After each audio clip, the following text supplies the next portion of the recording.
Good evening बच्चों। आज हम स्टार्ट करने जा रहे हैं सॉल्यूशन का next portion.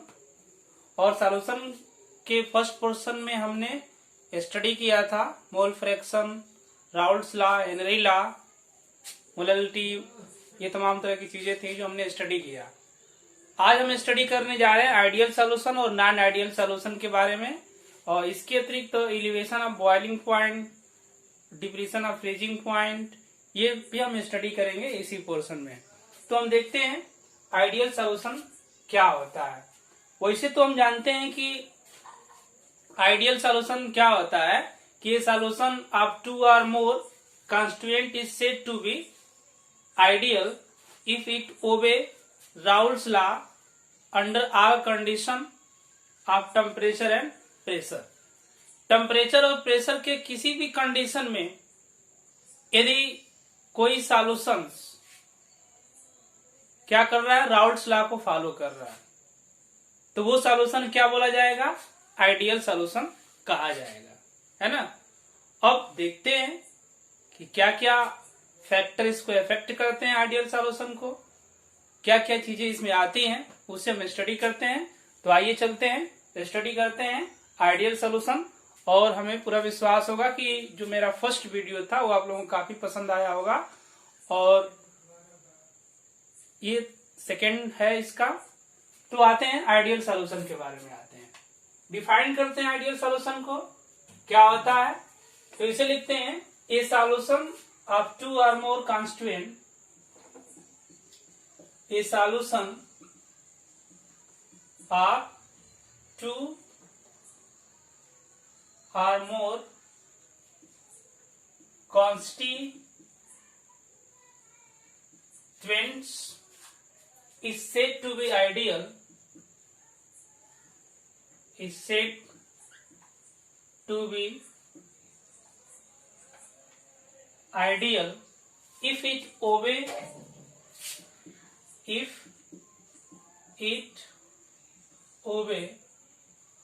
Raoult's law under all conditions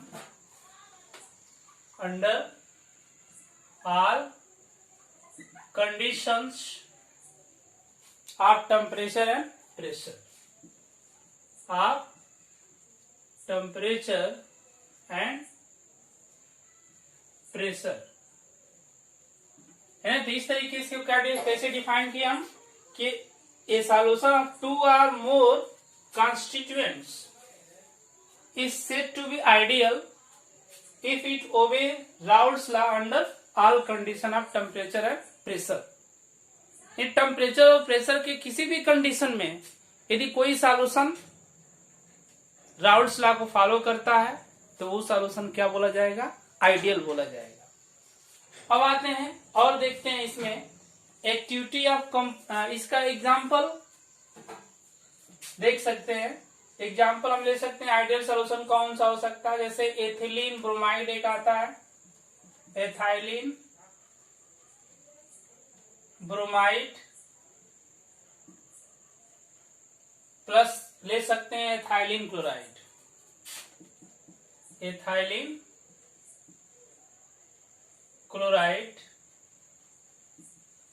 जो क्या है आइडियल सॉल्यूशन का एक बेस्ट एग्जांपल। और भी बहुत सारे एग्जांपल है ना। तो इस तरीके से ये आइडियल सॉल्यूशन होगा। अब ये है कि activity of A component in ideal solution. अब कौन कौन सी एक्टिविटी आती है इसे देखते हैं। एक्टिविटी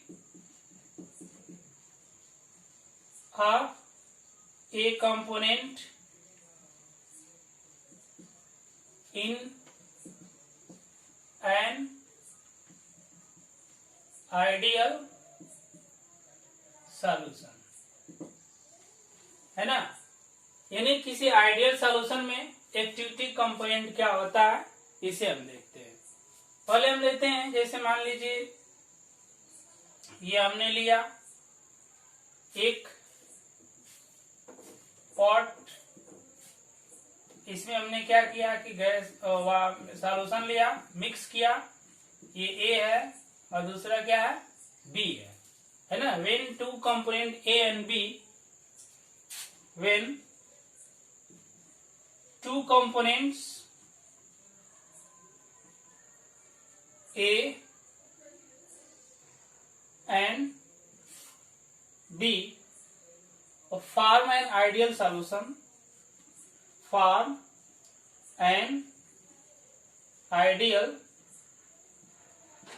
solution then, है ना। ए और बी दो कंपोनेंट्स हम ले रहे हैं और ये ए बी दोनों कंपोनेंट्स क्या करते हैं, एक आइडियल सॉल्यूशन को फॉर्म करते हैं।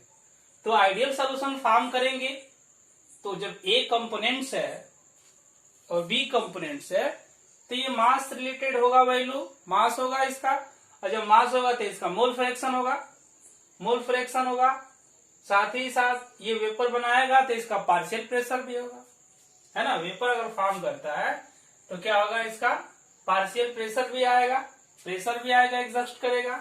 तो इस तरीके से हम लेंगे कि पार्शियल प्रेशर ऑफ क्या कंपोनेंट ए और is proportional to mole fraction of A,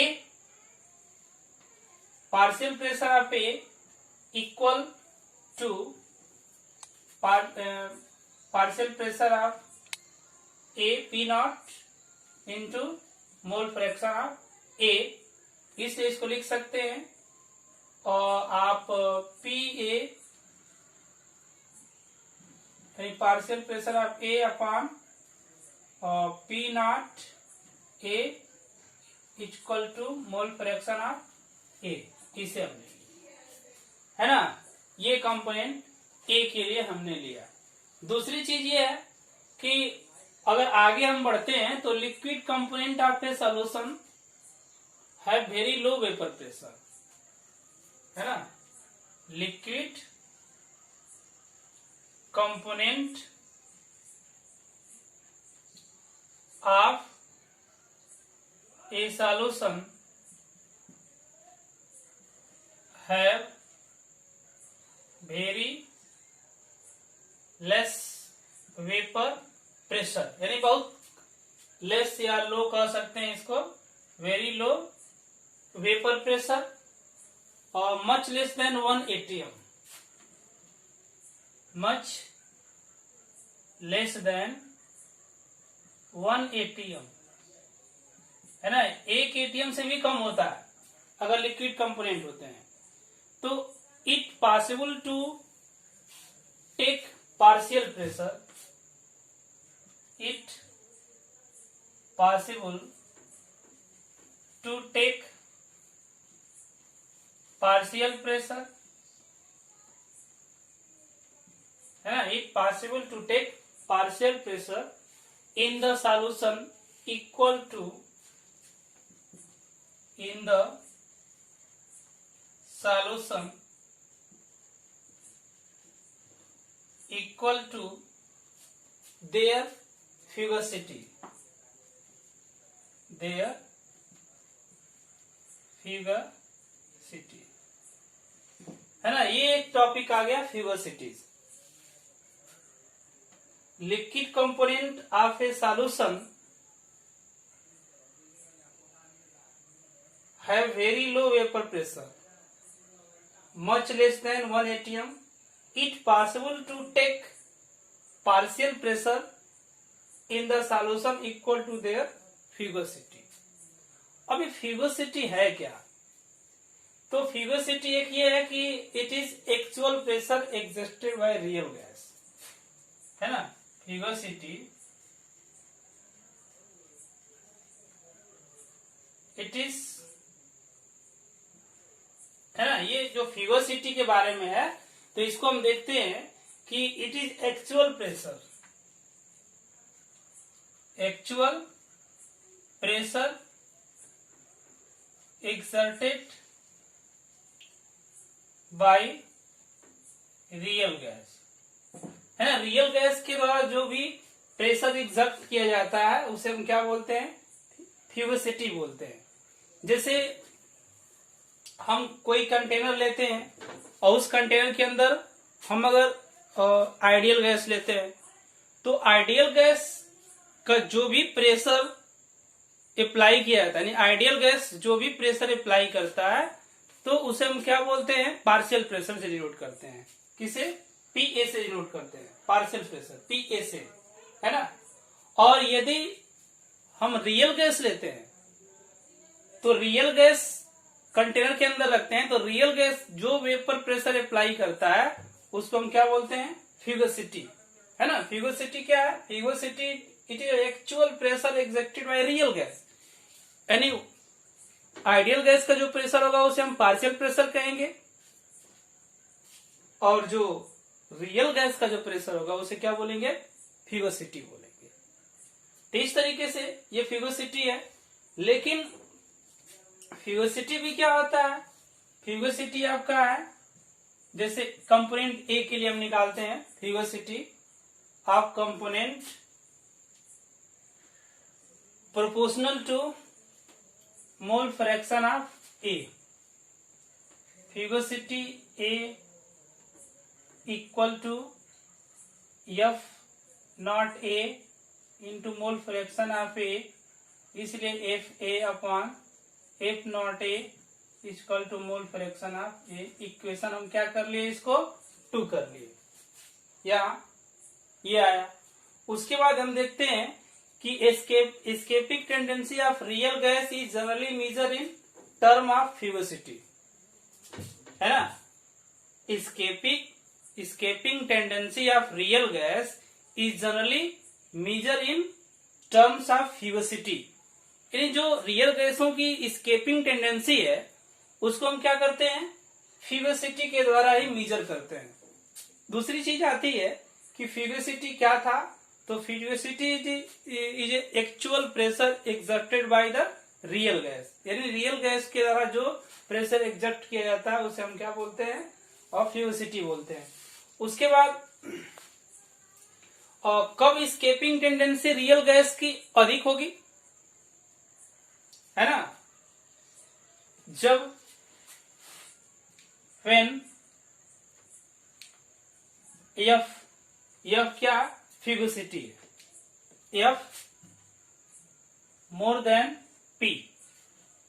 P क्या है, प्रेशर, ये आइडियल गैस का प्रेशर है, और ये क्या है, रियल गैस का प्रेशर है। यदि रियल गैस का प्रेशर आइडियल गैस से अधिक होता है तो उस टाइम क्या होगा, एस्केपिंग टेंडेंसी मोर than ideal gas. Escaping tendency मोर देन आइडियल गैस, है ना। एस्केपिंग टेंडेंसी ऑफ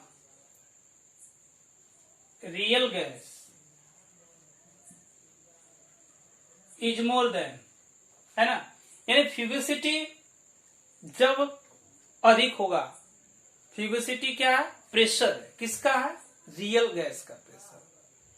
पी क्या है, ये आइडियल गैस का प्रेशर है। यदि रियल गैस का प्रेशर फ्यूगोसिटी आइडियल गैस के प्रेशर से अधिक हो गया तो उस टाइम रियल गैस की जो एस्केपिंग टेंडेंसी होगी वो आइडियल गैस से क्या होगी, अधिक होगी। क्योंकि हम एस्केपिंग टेंडेंसी है उसको हम किसके द्वारा मेजर करते हैं, फ्यूगोसिटी के द्वारा ही मेजर करते हैं। अब एक चीज और आता है कि डेविएशन फ्रैक्शन एक आता है। अब कितना डेविएशन हो रहा है, क्योंकि हम ले रहे हैं एस्केपिंग टेंडेंसी यानी फ्यूगोसिटी ले रहे हैं, यदि fugacity more than ideal pressure, ideal pressure से फ्यूगोसिटी अधिक है, तो उस टाइम एक आता है phi equal to F upon P. ये आता है phi equal to F upon T, यानी फ्यूगोसिटी अपॉन पी यानी प्रेशर, रियल गैस का प्रेशर अपॉन आइडियल गैस का प्रेशर, जिसे हम क्या बोलते हैं, डेविएशन फ्रैक्शन बोलते हैं। ये क्या है, डेविएशन फ्रैक्शन इसे हम कहेंगे, है ना। ये क्या होगा, डेविएशन फ्रैक्शन होता है, इस तरह से होगा। अब आगे हम देखते हैं कि क्या होता है, तो आगे देखते हैं क्या होता है। उसके बाद इसे थोड़ा नोट कीजिए। अब हम वहां देखा डेविएशन फ्रैक्शन हमने देखा फ्रैक्शन। अब आते हैं for real gas. For real gas, अगर रियल गैस के लिए आएंगे तो फिगिसिटी प्रोपोर्शनल टू प्रेशर होगा, है ना। फिगिसिटी क्या होगा, प्रोपोर्शनल टू प्रेशर होगा। और for ideal gas, ideal gas वही होगा जिसमें फिगिसिटी और pressure, real gas ideal gas का प्रेशर का जो रेशियो आता है 1। अगर ये फॉलो करता है कोई भी गैस इस रूल को, तो वो क्या बोला जाएगा, आइडियल गैस बोला जाएगा। बट बाय एक्टिविटी कंसेप्ट के अनुसार अगर देखते हैं, बट बाय एक्टिविटी कंसेप्ट, अगर एक्टिविटी कंसेप्ट के द्वारा हम देखते हैं यहां पर, तो we no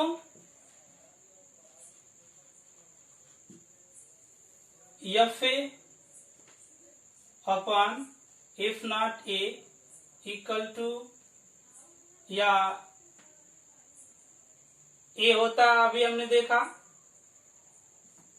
mole fraction of ए होता है ना। इसको हमने देखा जो इक्वेशन 2 में हमने लिया था। लेकिन एक चीज और है, बट जो एफ ए यानी फेगसिटी है, ये proportional to activity components of A होगा, and fugacity equal to F not A into activity component. इसलिए इसकी वैल्यू जो आ जाएगी F A upon F not A equal to activity component ए।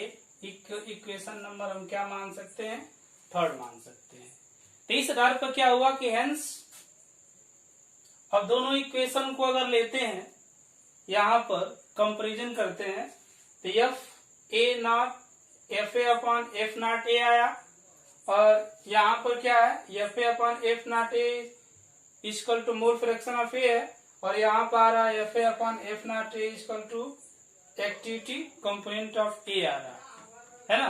तो अगर इस वैल्यू को हम इसमें रखते हैं इक्वेशन नंबर 2 में, तो इक्वेशन नंबर 2 में रखेंगे तो वैल्यू क्या आएगी, हेंस आपका हो जाएगा कि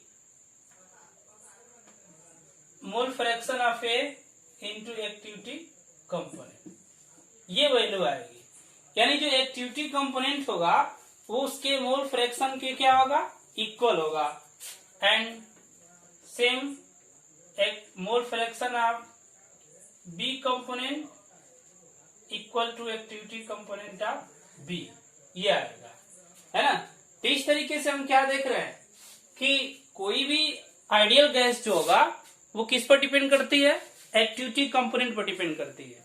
एक्टिविटी कंपोनेंट किस पर डिपेंड करता है, उसके फ्यूगिसिटी प्रॉपर्टीज पर डिपेंड करता है। फ्यूगिसिटी प्रॉपर्टीज किस पर डिपेंड कर रहा है, मोल फ्रैक्शन पर डिपेंड कर रहा है। इसलिए फ्यूगिसिटी प्रॉपर्टीज के बेस पर अगर देखेंगे तो मोल फ्रैक्शन उसके एक्टिविटी कंपोनेंट्स के बराबर होता है। अब इस बेस पर अब हम क्या कर सकते हैं, आइडियल गैस का डिफिनीशन दे सकते हैं, है ना। इस बेस पर अगर आइडियल गैस का डिफिनीशन दे तो वो क्या हो सकता है, तो लिखेंगे हेंस, है ना। इस बेस पर एक्टिविटी कंपोनेंट और फिगिसिटी प्रॉपर्टीज और मोल फ्रैक्शन के बेस पर देखते हैं, and ideal solution is one in which, है ना, an ideal solution is one in which the activity of each component, in which the activity of each component, activity of each component is equal to its mole fraction, the activity of each component is equal to its mole fraction, its mole fraction under all condition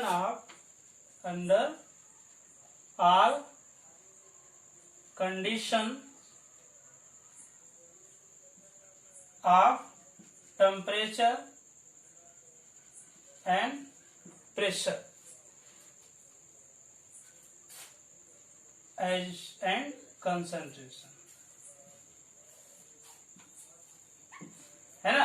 यानी हम क्या लिख रहे हैं कि इस base पर activity component पर hence an ideal solution is one in which the activity of each component is equal to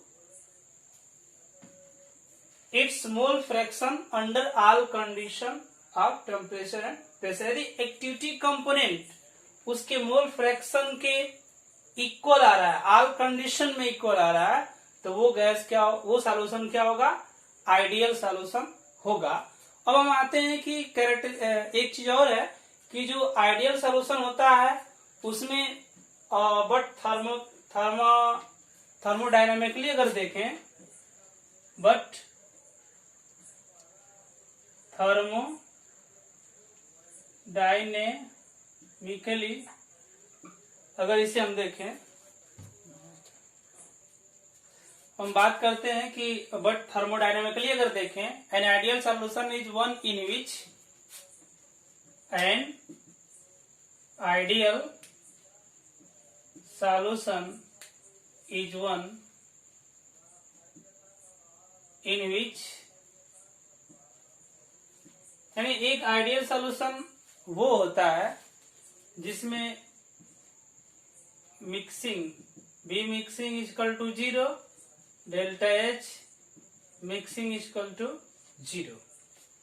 यानी जब सॉल्यूशन मिक्स करते हैं तो उस टाइम वॉल्यूम कितना आता है, 0 आता है, मिक्सिंग वॉल्यूम 0, और हीट मिक्सिंग कितना आता है, 0 आता है, तो वो सॉल्यूशन क्या होता है, आइडियल सॉल्यूशन होता है। उसके बाद हम देखते हैं कि कैरेक्टरिस्टिक्स ऑफ आइडियल सॉल्यूशन क्या होता है, यहीं पर देखते हैं। कैरेक्टरिस्टिक्स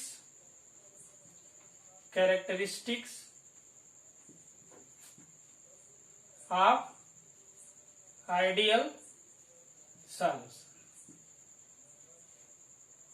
है ना। आइडियल सॉल्यूशन की कैरेक्टरिस्टिक्स क्या होती है ये देखते हैं। इट ओबेज राउल्स लॉ, क्या होगा, it obey Raoult's law under all condition of temperature and pressure and concentration, है ना। टेम्परेचर, प्रेशर और कंसंट्रेशन पर ये क्या करता है कि राउल्स लॉ को हर परिस्थिति में फॉलो करता है, तो वो सॉल्यूशन क्या होता है, आइडियल होता है। उसके बाद no change character during mixing of liquid, no change character during mixing of liquid, यानी जब दो लिक्विड को मिक्स करते हैं तो उनके कैरेक्टरिस्टिक्स में चेंजेस नहीं आना चाहिए, है ना। No change characteristics character during mixing of liquid. उसके बाद अभी मैं बताया हूं कि वी मिक्सिंग क्या होना चाहिए, 0 होना चाहिए। We heat mixing of heat क्या होना चाहिए, 0 होना चाहिए। इसके अतिरिक्त जो एक्टिविटी कंपोनेंट है ना, is always equal to mole fraction, है ना। ऑलवेज इक्वल टू क्या होगा, मोल फ्रैक्शन ऑफ कंपोनेंट, है ना। Activity component is equal to mole fraction of component. उसके बाद क्या है कि force of attraction between molecule, force of attraction between molecule A BB, AA, BB and AB is same, है ना। अगर ये कंडीशन अगर फॉलो करता है तो वो क्या होगा, आइडियल सॉल्यूशन होगा। तो आइडियल सॉल्यूशन के कैरेक्टरिस्टिक्स है, it's obey Raoult's law under all condition of temperature and pressure, no change character during mixing of liquid, जब लिक्विड को मिक्स करते हैं तो उसके कैरेक्टर में कोई चेंजेस नहीं होना चाहिए, और बी मिक्सिंग 0 होना चाहिए, और हीट मिक्सिंग 0 होना चाहिए, और initial activity component equal to वो मोल फ्रैक्शन ऑफ कंपोनेंट होगा, and force of attraction between, अगर दो मॉलिक्यूल हैं तो उनके बीच फोर्स ऑफ अट्रैक्शन इक्वल होना चाहिए, तो वो राउल्ट्स लॉ को क्या करेगा, फॉलो करेगा। तो इस तरीके से इसे नोट। अब हम आते हैं रियल और नॉन आइडियल सोल्यूशन के बारे में। अब रियल या नॉन आइडियल सोल्यूशन से पहले मैं जो भी बताया था आइडियल सोल्यूशन के बारे में, आइडियल सोल्यूशन वो था कि the solution of 2 or more constituent is said to be ideal if obey Raoult's law under all condition of temperature and pressure। उसके बाद एक्टिविटी कंपोनेंट्स के बेस पर, फ्यूगिसिटी के बेस पर, मोल फ्रैक्शन के बेस पर हमने आइडियल सोल्यूशन को डिफाइन किया था। अब हम आते हैं जो रियल सोल्यूशन और नॉन आइडियल सोल्यूशन है, रियल और नॉन आइडियल सोल्यूशन वो क्या होता है। The solution which does not obey Raoult's law called non ideal solution, यानी जो सोल्यूशन राउल्ट्स लॉ को फॉलो नहीं करता है वो क्या होता है, नॉन आइडियल सोल्यूशन होता है। और ये क्या करता है, डेविएशन शो करता है, पॉजिटिव डेविएशन हो सकता है, नेगेटिव डेविएशन हो सकता है फ्रॉम आइडियल सोल्यूशन से। तो इस तरीके से इसको हम डिफाइन करते हैं। तो solution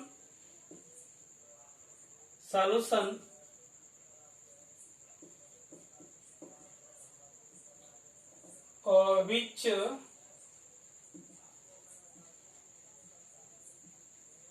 does not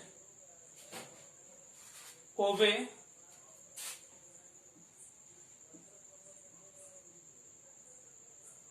Raoult's law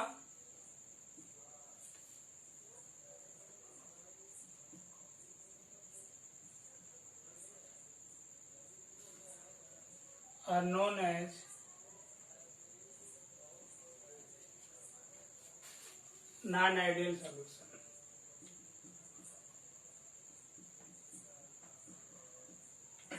है ना। यानी a solution which does not obey Raoult's law are known as non ideal solution. वो क्या होता है, नॉन आइडियल सोल्यूशन होता है। एंड दे शो डेविएशन,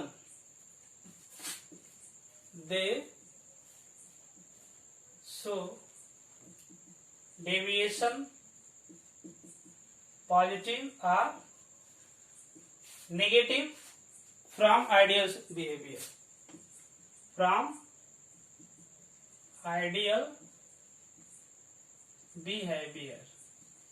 है ना। आइडियल बिहेवियर से क्या करता है, डेविएशन शो करता है। अब हम आते हैं दोनों कंडीशन को देखते हैं, फर्स्ट और सेकेंड कंडीशन क्या होता है वो देखते हैं। बात हम करते हैं नॉन आइडियल सोल्यूशन में, तो दो टाइप्स इसके आते हैं, solution of positive deviation and solution of negative deviation. यानी ऐसे सॉल्यूशन जो पॉजिटिव डेविएशन शो करते हैं इसमें, और कुछ ऐसे हैं जो नेगेटिव डेविएशन शो करते हैं। अब पॉजिटिव डेविएशन क्यों शो करता है इसे देखते हैं। इसमें कुछ रीजन ये है कि solute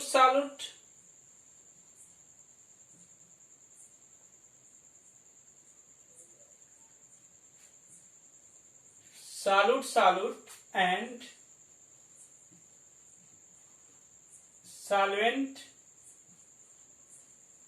solvent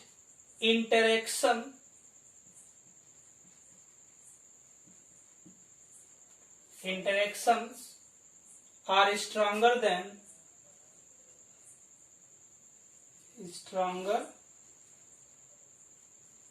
than A and any solute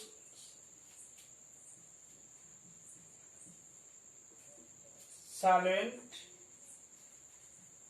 interaction, है ना। यानी क्या बोला गया, solute solute and solvent solvent interaction are stronger than solute and solvent interaction. तो उस समय क्या होगा, पॉजिटिव डेविएशन होगा। जैसे मॉलिक्यूल, मान लीजिए एक हमने लिया ए, दूसरा लिया हमने बी। ए मान लीजिए ए क्या है, सॉल्यूट है, बी क्या है, सॉल्वेंट है। तो ये सॉल्यूट के बीच भी तो कुछ इंटरेक्शन होगा। दूसरा हमने सॉल्वेंट लिया, तो इसके बीच भी तो कुछ इंटरेक्शन होगा। इन दोनों के बीच जो इंटरेक्शन है, अगर मोर देन ए और बी के इंटरेक्शन से, तो उस समय क्या होगा, पॉजिटिव डेविएशन होगा, है ना। क्योंकि जो भी हम लेंगे मॉलिक्यूल, उनके बीच भी इंटरेक्शन होता है और सॉल्यूट और सॉल्वेंट के बीच भी इंटरेक्शन होगा।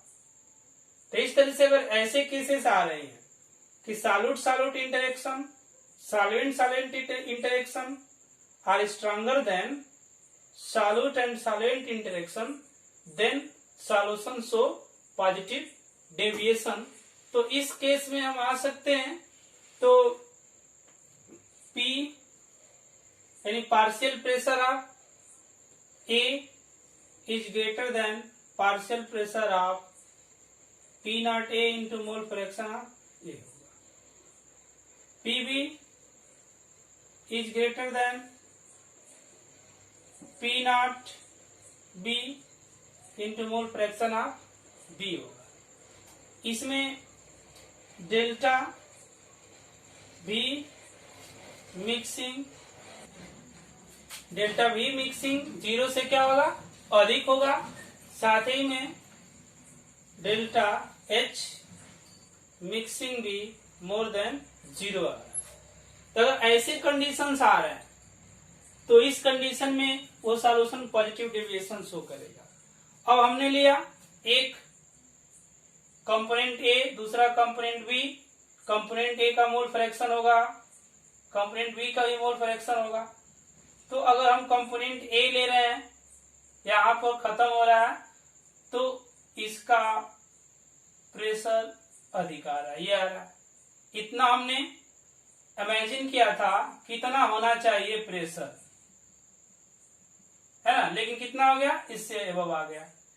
हमने इमेजिन किया है कि बी का पार्शियल प्रेशर इतना होना चाहिए, लेकिन क्या हो गया, अधिक आ गया। तो जब दोनों का पार्शियल प्रेशर अधिक आ गया, सॉल्यूट सॉल्यूट का और सॉल्वेंट सॉल्वेंट का, तो टोटल सॉल्यूशन का पार्शियल प्रेशर अधिक होगा, है ना। ये क्या है, पार्शियल प्रेशर ऑफ ए, और ये क्या है, पार्शियल प्रेशर ऑफ बी। तो पी टोटल, टोटल क्या हो जाएगा, partial pressure of A plus partial pressure of B, जो ज्यादा आएगा, है ना। तो इस तरह का डेविएशन अगर शो कर रहा है कोई भी कंपोनेंट, तो वो क्या होगा, आपका पॉजिटिव डेविएशन शो करेगा। अब हम आते हैं निगेटिव डेविएशन। ये कब शो करता है, निगेटिव डेविएशन तब शो करता है कि solute solute solute solute and solvent solvent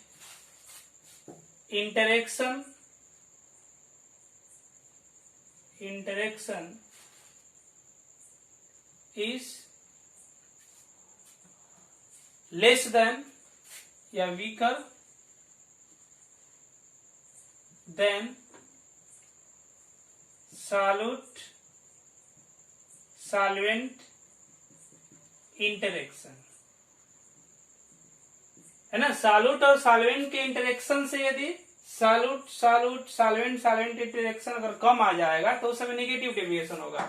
जैसे हम ले रहे हैं, और ये है कंपोनेंट ए, सॉल्यूट हम ले लिए, इनके बीच इंटरेक्शन हो रहा है। दूसरा बी ले लिए सॉल्वेंट, इसके बीच भी इंटरेक्शन हो रहा है। इन दोनों के बीच जो होने वाला इंटरेक्शन है, वो ए सॉल्यूट और सॉल्वेंट के बीच होने वाले इंटरेक्शन से क्या आ गया, कम आ गया। तो उस टाइम क्या हो सकता है कि पी ए यानी partial pressure of A less than P not A into mole fraction of A, and partial pressure of B less than P not B into mole fraction of B, और delta H mixing जो होगा less than 0, and delta B mixing भी आएगा less than 0, है ना। तो ये परिस्थिति आ सकती है। जैसे हमने लिया ए, जिसका हमने सपोज किया था कि इतना प्रेशर होना चाहिए, लेकिन वो क्या आ गया, डाउन हो गया, कुछ कम हो गया प्रेशर, ये पी ए आ गया। हमने बी के लिए सपोज किया है कि इतना आना चाहिए प्रेशर, लेकिन क्या आ गया, डाउन आ गया, थोड़ा कम हो गया उससे, ये क्या आ गया आपका पीवी होगा, पार्शियल प्रेशर ऑफ बी हो गया। तो जब ये दोनों कम आएंगे तो टोटल प्रेशर भी कम होगा, इससे टोटल प्रेशर ये आ जाएगा आपका, यानी P total equal to P A plus PB पहले से क्या हो जाएगा, कम हो जाएगा। यानी सॉल्यूट सॉल्यूट इंटरेक्शन और सॉल्वेंट सॉल्वेंट इंटरेक्शन से जो पार्शियल प्रेशर कम आएगा तो टोटल प्रेशर भी कम होगा, तो ये क्या होगा, निगेटिव डेविएशन शो करेगा। अब सवाल आता है कि कौन कौन से कंपोनेंट कंपाउंड्स या सॉल्यूशन निगेटिव डेविएशन शो करते हैं, कौन कौन से पॉजिटिव डेविएशन शो करते हैं। तो हम इसका एग्जांपल देखते हैं। जो सॉल्यूशन पॉजिटिव शो करता है डेविएशन, उसमें है एसीटोन, एक इसका एग्जांपल है आपका acetone plus carbon disulphide, carbon disulphide. दूसरा इसका एग्जांपल है benzene plus cyclohexane, benzene plus cyclohexane, जो पॉजिटिव डेविएशन शो करते हैं। अब नेगेटिव डेविएशन शो करने वाले कौन से कंपाउंड है, यानी कौन से सॉल्यूशन है, इसका एग्जांपल पढ़ा ले सकते हैं आप, pyridine plus acetic acid, pyridine plus acetic acid का जो सॉल्यूशन बनेगा वो क्या होगा, नेगेटिव डेविएशन शो करेगा। दूसरा इसका एग्जांपल हो सकता है क्लोरोफार्म और acetic acid, chloroform plus acetic acid अगर एक साथ आएंगे तो नेगेटिव डेविएशन शो करेगा। क्लोरोफार्म और एसिटिक एसिड नेगेटिव क्यों शो करने लगते हैं, क्योंकि जो क्लोरोफार्म है वो क्या कर लेता है, उससे हाइड्रोजन बॉन्डिंग कर लेगा क्लोरोफार्म से। क्लोरोफार्म क्या करेगा कि एसिटिक एसिड से ये फॉर्म करते, तो इस तरीके से हम ले सकते हैं ये नॉन आइडियल सॉल्यूशन के एग्जांपल और नॉन आइडियल सॉल्यूशन के बारे में हमने स्टडी किया, इसे आप लोग नोट। अब हम स्टडी करते हैं properties of solution affected by vapour pressure, यानी सॉल्यूशन की प्रॉपर्टीज पढ़ते हैं जो वेपर प्रेशर के द्वारा अफेक्टेड होता है, किस तरह से उसे देखते हैं। जैसे पहले हम आते हैं, इसकी प्रॉपर्टीज क्या है, if add non volatile solute then vapour pressure decreases of solution. ये तो आप जानते ही हैं कि अगर हम सॉल्यूशन ले रहे हैं और उसके अंदर क्या है, नॉन वोलेटाइल सॉल्यूट आ गया, तो जब नॉन वोलेटाइल सॉल्यूट आ जाएगा तो क्या होगा, वेपर प्रेशर पहले की अपेक्षा कम हो जाएगा, है ना। तो ये होता है। तो इसमें हम लेते हैं कि if add non volatile solute, if add non volatile solute, है ना, if add non volatile solute then vapour pressure decrease, क्या होगा, of solution, then vapour pressure decreases of solution. उसके अतिरिक्त प्रॉपर्टीज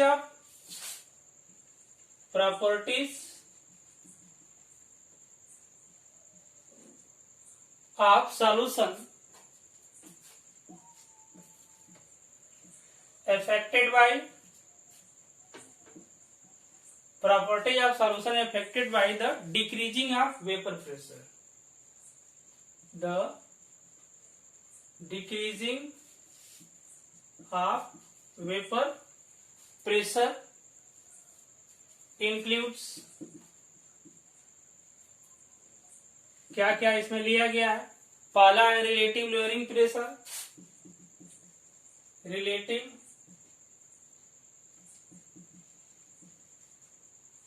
लोअरिंग ऑफ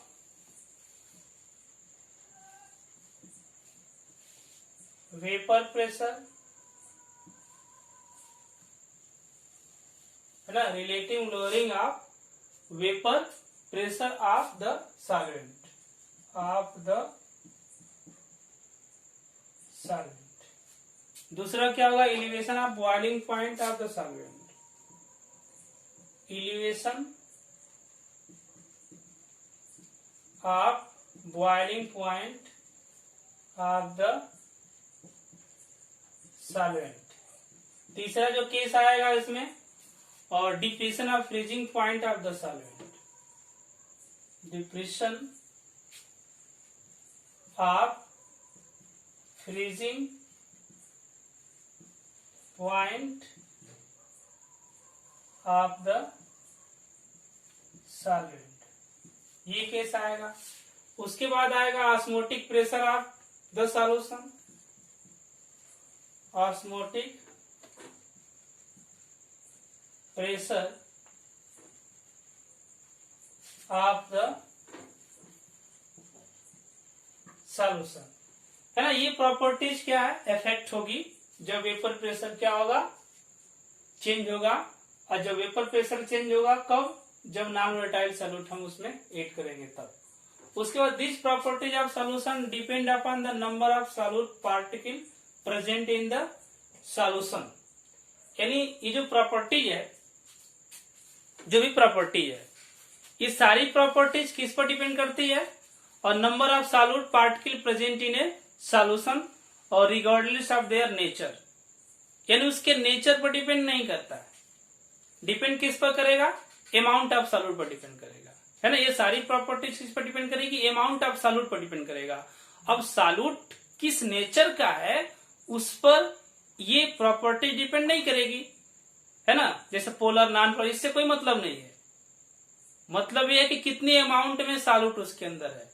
तो this properties are affected by amount of solute regardless its nature. दूसरी चीज, जो properties amount of solute पर depend करती है, नंबर ऑफ सॉल्यूट पर डिपेंड करती है, उस प्रॉपर्टीज को हम क्या बोलते हैं? Colligative property. यानी हम पढ़ते हैं कोलिगेटिव प्रॉपर्टीज क्या होता है। कोलिगेटिव प्रॉपर्टीज, है ना। कोलिगेटिव प्रॉपर्टीज में हम आएंगे, the properties which depend upon the amount of solute is known as colligative properties. The properties which depends upon the amount of solute is known as corrugative properties. Corrugative properties, है ना। यानी colligative properties क्या है? जो amount of solute, number of solute पर depend करे, उसे हम क्या बोलेंगे? Colligative properties. तो आइए हम देखते हैं, पढ़ते हैं कोलिगेटिव प्रॉपर्टीज के बेस पर आगे के portion. Relative lowering of vapour pressure of the solvent, elevation of boiling point of the solvent and depression of freezing point of the solvent and साथ ही osmotic pressure of the solvent. तो हम study करते हैं relative lowering of vapour pressure. तो relative lowering of vapour pressure में है क्या? जैसे हम देख रहे हैं कि यहाँ प्योर सॉल्वेंट लिया गया, तो प्योर सॉल्वेंट है, इसके अंदर कुछ नहीं है। इसे हीट करेंगे तो वेपर बनाएगा, ज्यादा वेपर होगा। तो जब ज्यादा वेपर होगा तो वेपर प्रेशर भी ज्यादा आएगा। यहाँ हम लेते हैं सॉल्यूट भी और सॉल्वेंट भी आ गया इसके अंदर। तो जब सॉल्यूट और सॉल्वेंट आ गया तो अब ये सॉल्यूशन हो गया। यहाँ ओनली सॉल्वेंट था, है ना। यहाँ क्या आ गया? सॉल्यूशन हो गया, यानी सॉल्यूट और सॉल्यूशन दोनों हो गया। तो जब ओनली सॉल्वेंट लेंगे तो इसका वेपर ज्यादा बनेगा, तो वेपर प्रेशर भी ज्यादा अप्लाई करेगा। अब सॉल्यूट और सॉल्वेंट दोनों ले लेंगे तो पहले की अपेक्षा जो सॉल्वेंट का वेपर प्रेशर होगा वो क्या हो जाएगा, कम हो जाएगा। तो क्यों, क्योंकि सॉल्यूट होने की वजह से। तो इस तरीके से vapour pressure of a solvent present in A solution is less than the vapour pressure of pure solvent. इस बेस पर अगर हम देखते हैं तो P1 और प्रोपोर्शनल टू X1। P1 क्या है, पार्शियल प्रेशर ऑफ सॉल्वेंट है, मोल फ्रैक्शन ऑफ सॉल्वेंट है, इसे ले लिए। तो P1 proportional to X1, P1 equal to P0 X1, ये हो जाएगा यानी मोल फ्रैक्शन ऑफ सॉल्वेंट। वो हम लेते हैं X1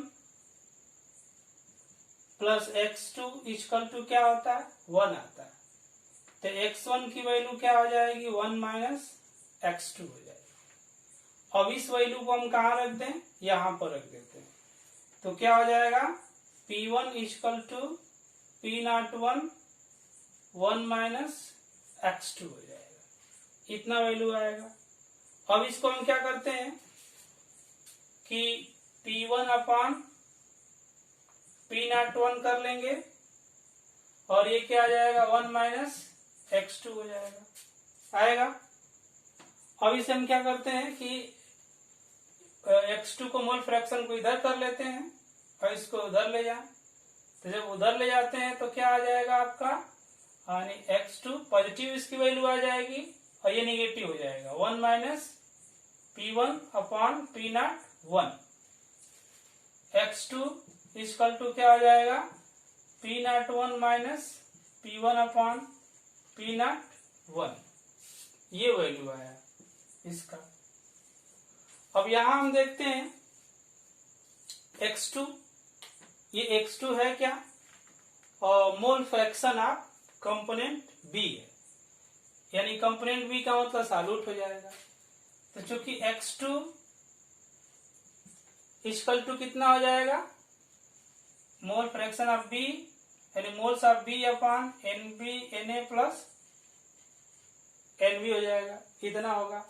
इसलिए इसकी जगह हम क्या कर सकते हैं, इतने के वैल्यू को रख सकते हैं।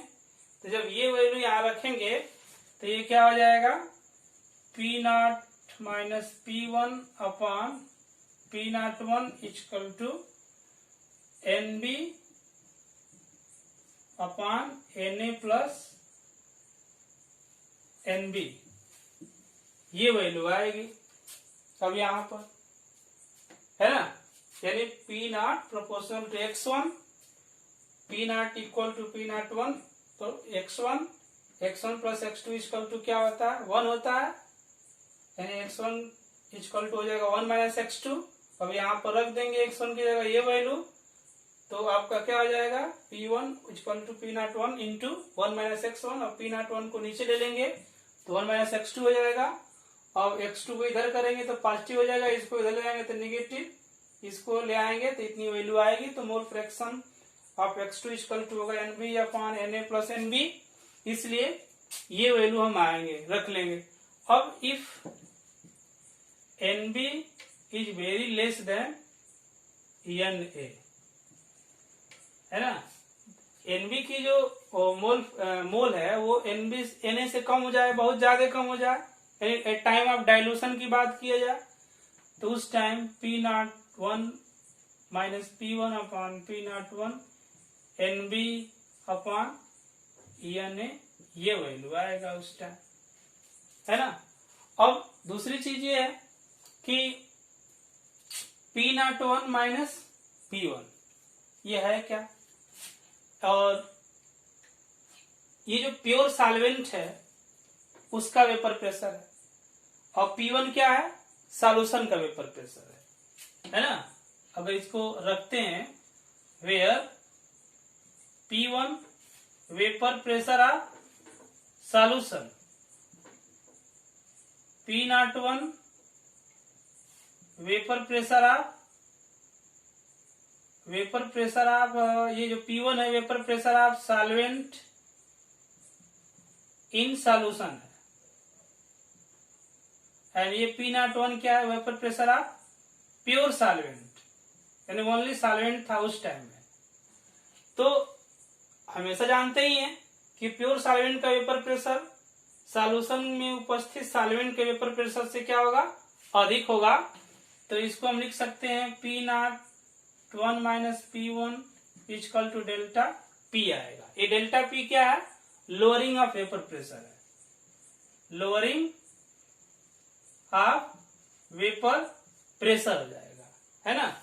और इसी को अगर लिखेंगे P01 minus P1 upon P01, तो ये क्या हो जाएगा, relative lowering of vapour pressure, relative lowering of vapour pressure, है ना। Relative lowering of vapour pressure क्यों है, क्योंकि प्योर सॉल्वेंट के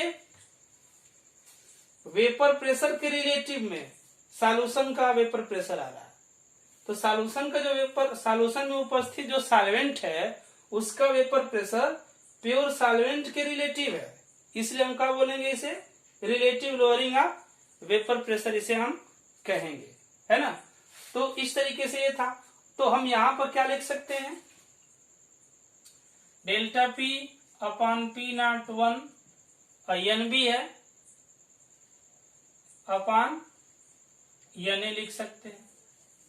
और इसको और आगे बढ़ाएं तो delta P upon P01 NB क्या है, मोल्स है, तो इसको लिख सकते हैं WB upon MB molar mass, ये हो जाएगा WA अपॉन MA, है ना। इसको और आगे लें तो ये हो जाएगा delta P upon P01 WB into MA upon MB into WA। तो इस तरीके से ये क्या है, आपका relative lowering of vapour pressure है ना। तो यहां पर हमने देखा कि प्योर सॉल्वेंट का वेपर प्रेशर हमेशा सॉल्वेंट सॉल्यूशन के अंदर उपस्थित सॉल्वेंट के वेपर प्रेशर से क्या होता है, ज्यादा होता है। अब हम आते हैं और एलिवेशन ऑफ बॉइलिंग पॉइंट को स्टडी करते हैं। Elevation of boiling point, elevation का मतलब यह है कि बॉइलिंग पॉइंट में जो वृद्धि होती है वही हमको स्टडी करना है। इसमें कैसे क्या हो रहा है ये स्टडी करते हैं एलिवेशन ऑफ बॉइलिंग पॉइंट में।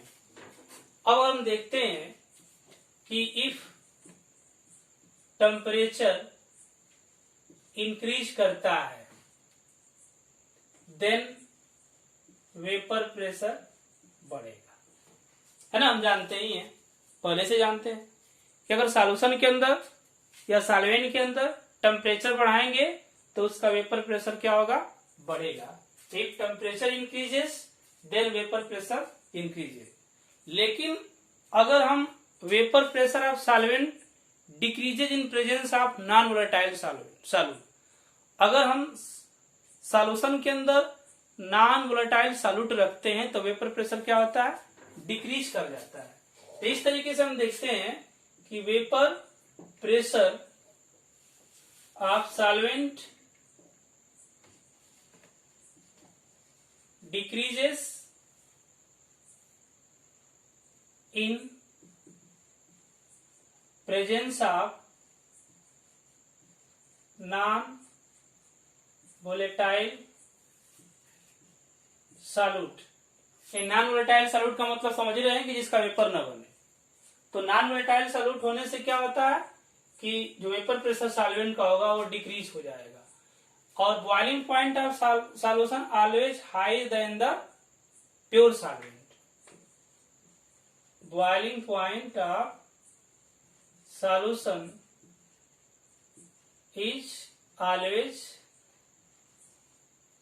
higher than the pure solvent। अगर प्योर सॉल्वेंट को लेते हैं और सॉल्यूशन को लेते हैं तो सॉल्यूशन का बॉइलिंग पॉइंट हमेशा सॉल्वेंट से क्या होता है, अधिक ही होता है। हम यहां पर ले रखे हैं ये ए और बी दो चीज देख रखा गया है। ए क्या है, ये ग्राफ है, ग्राफ के माध्यम से हम पढ़ते हैं, यानी वेपर प्रेशर और टेम्परेचर के बीच ग्राफ लिया गया है कि टेम्परेचर बढ़ाने पर वेपर प्रेशर कितना बढ़ रहा है, डिक्रीज करने पर वेपर प्रेशर कितना डिक्रीज कर रहा है ना। तो ये हम जो ये वाली लाइन दिखा रहे हैं और ये सीधी लाइन, ये किसके लिए है, ये सॉल्वेंट के लिए। और ये जो बी वाली लाइन दिख रही है ये किसके लिए है, सॉल्यूशन के लिए।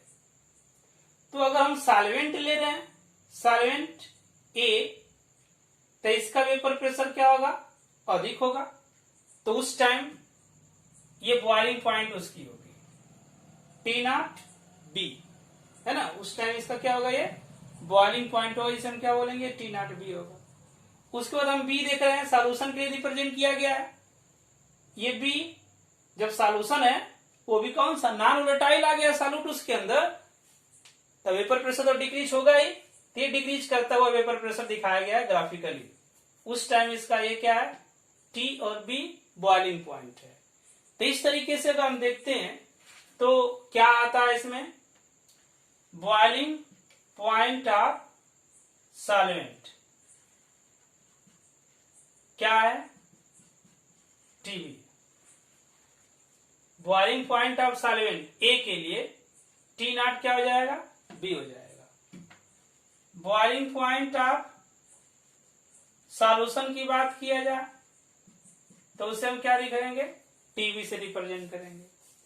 एलिवेशन ऑफ बॉइलिंग पॉइंट कितना होगा, एलिवेशन ऑफ बॉइलिंग पॉइंट, यानी बॉइलिंग पॉइंट में कितना वृद्धि हो रहा है, तो क्या हो जाएगा आपका, हम माइनस कर देंगे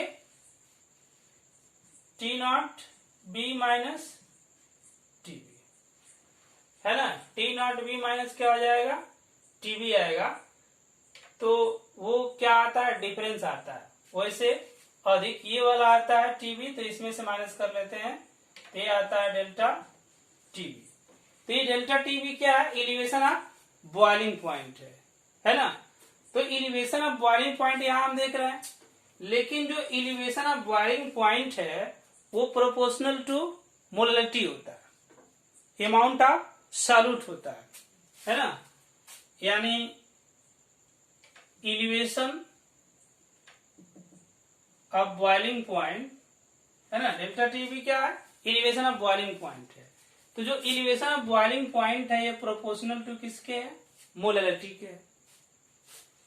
ये प्रोपोर्शनलिटी हटाते हैं तो क्या लगता है, केबी इंटू एम हो जाएगा। यहां पर केबी क्या है, elevation constant, where KB elevation constant, है ना। केबी क्या है, एलिवेशन कांस्टेंट, और इसको बोल सकते हैं molar elevation constant,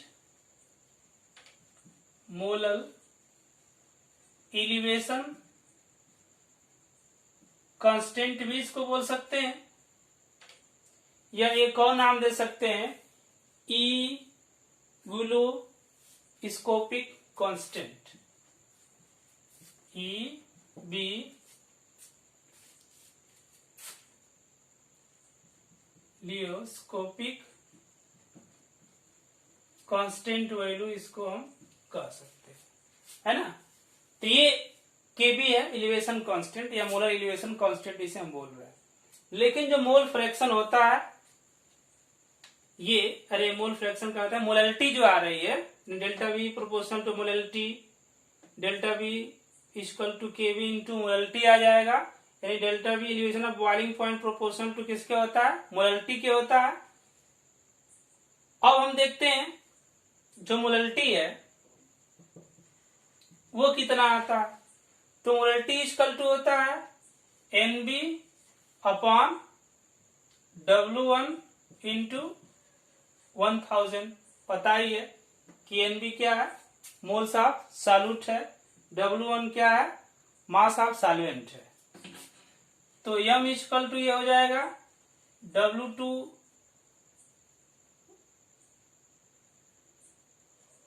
upon M2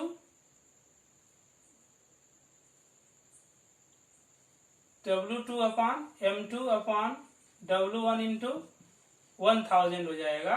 इसलिए आपका आ जाएगा m equal to W2 M2 into W1 into 1000। ये वैल्यू आएगी, इस वैल्यू को हम रख सकते हैं इसकी जगह पर, मोलरिटी की जगह पर। तो डेल्टा टीवी यानी molar elevation of boiling point कितना हो जाएगा, KB into W2 into 1000 upon M2 into W1। ये आएगा इलिवेशन ऑफ बॉइलिंग पॉइंट आपका, है ना। इलिवेशन ऑफ बॉइलिंग पॉइंट इतना आएगा।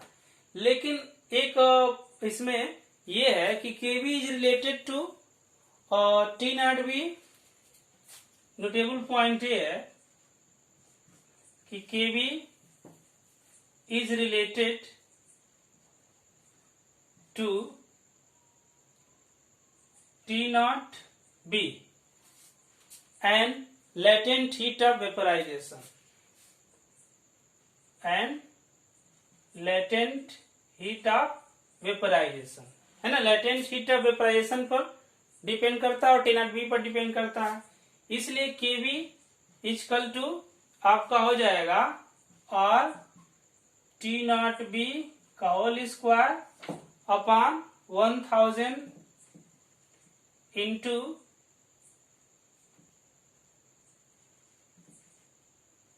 लेटेंट हीट ऑफ वेपोराइजेशन, है ना, इंटू क्या होगा, लेटेंट हीट ऑफ वेपोराइजेशन होगा। तो इस तरीके से ये इलिवेशन ऑफ बॉइलिंग पॉइंट है। इलिवेशन ऑफ बॉइलिंग पॉइंट में टेम्परेचर इंक्रीज करने पर वेपर प्रेशर बढ़ता है। तो vapour pressure of solvent decreases presence of non volatile solution. ये नॉन वोलेटाइल सॉल्यूशन उसमें ऐड करते हैं तो वेपर प्रेशर डिक्रीज कर जाएगा। और boiling point of solution is always less than pure solvent. जैसे यहाँ पर हमने ए और बी दो दिखाया है ग्राफिकली। ए किसके लिए है, सॉल्वेंट के लिए, बी किसके लिए, सॉल्यूशन के लिए है। ए जब है सॉल्वेंट तो उस समय और आपका boiling point T naught B है और ये सॉल्वेंट का वेपर प्रेशर आ रहा है। यहाँ पर सॉल्यूशन ले रहे हैं बी तो उस समय बॉइलिंग पॉइंट टी बी है, उस समय ये वेपर प्रेशर आ रहा है सॉल्यूशन का। तो हमेशा बॉइलिंग पॉइंट, जैसे boiling point of solvent is equal to T naught b, boiling point of solution T b. और एलिवेशन ऑफ बॉइलिंग पॉइंट क्या होगा, क्योंकि सॉल्यूशन के बॉइलिंग पॉइंट से हम प्योर सॉल्वेंट के बॉइलिंग पॉइंट को डिक्रीज करेंगे तो एलिवेशन ऑफ बॉइलिंग पॉइंट होगा। Elevation of boiling point proportional to molarity and elevation of boiling point equal to Kb into M molarity, where Kb is equal to elevation constant and our molar elevation constant are ebullioscopic constant इसे बोलेंगे। और M molarity है, molarity का formula हम लाएंगे, इस पर रखेंगे तो delta TB elevation of boiling point आपका आएगा Kb into W2 into 1000 upon M2 into W1। और Kb क्या है, टी नॉट बी और लेटेंट हीट ऑफ वेपोराइजेशन से रिलेटेड है, इसलिए इसका फार्मूला ये होगा। तो इस तरीके से ये था elevation of boiling point. Note, अब हम स्टडी करते हैं डिप्रेशन ऑफ फ्रीजिंग पॉइंट के बारे में।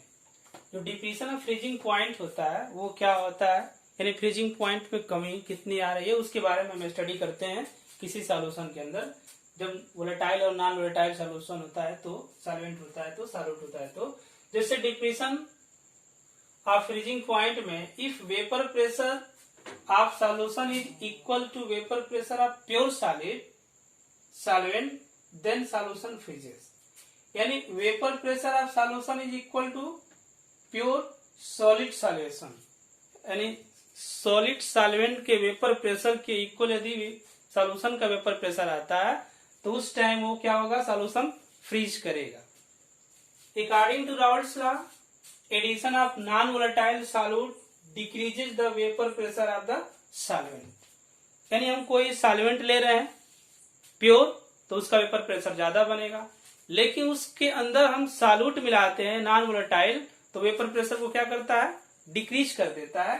तो वही है कि addition of non volatile solute decreases the vapour pressure of the solvent and would be equal to that of solid solvent at lower this decreases the freezing point of solvent.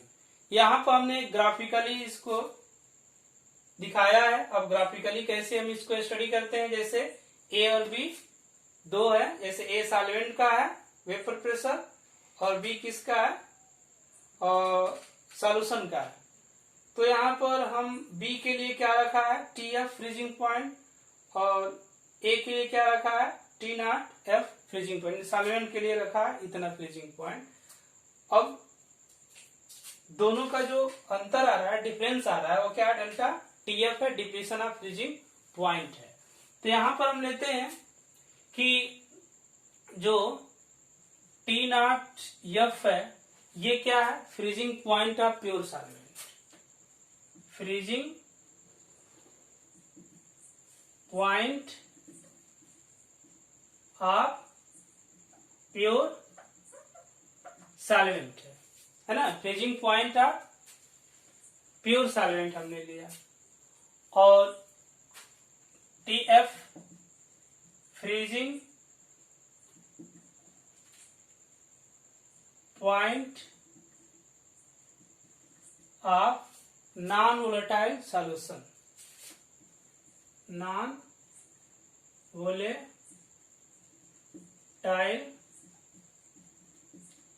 Solution है ना। और दोनों का जो अंतर आएगा, difference आएगा, यानी क्या T naught F minus T F, ये क्या होगा डेल्टा टी एफ होगा।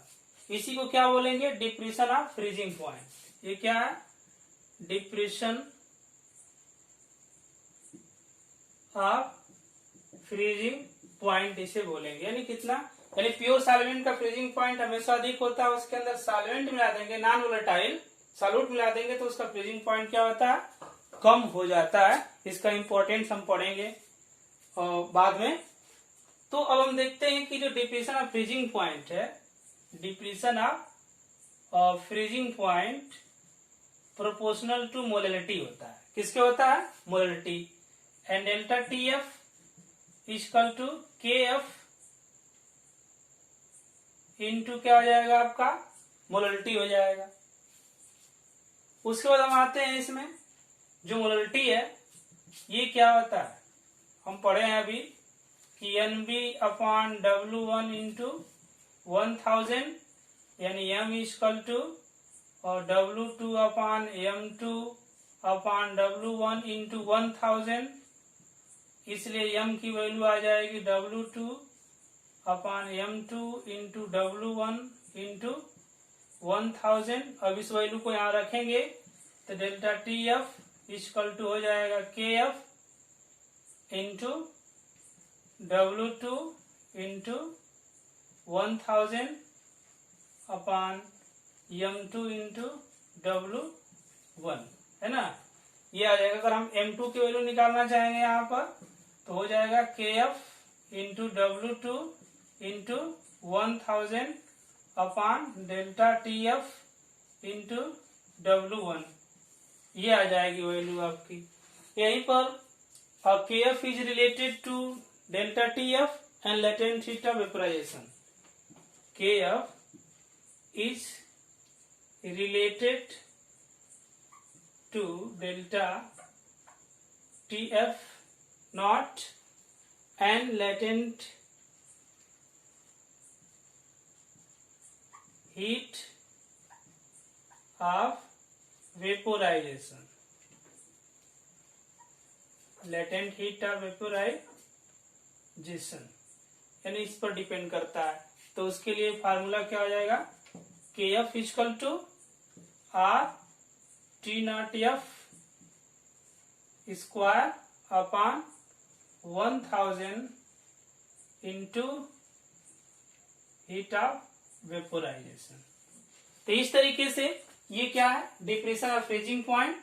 डिप्रेशन ऑफ जो फ्रीजिंग पॉइंट होता है वो कितना आता है K F into W2 into 1000 upon M2 into W1। तो इस तरीके से हमने क्या पढ़ा डिप्रेशन ऑफ फ्रीजिंग पॉइंट के बारे में पढ़ा। अब इसे आप लोग नोट्स कर लीजिए।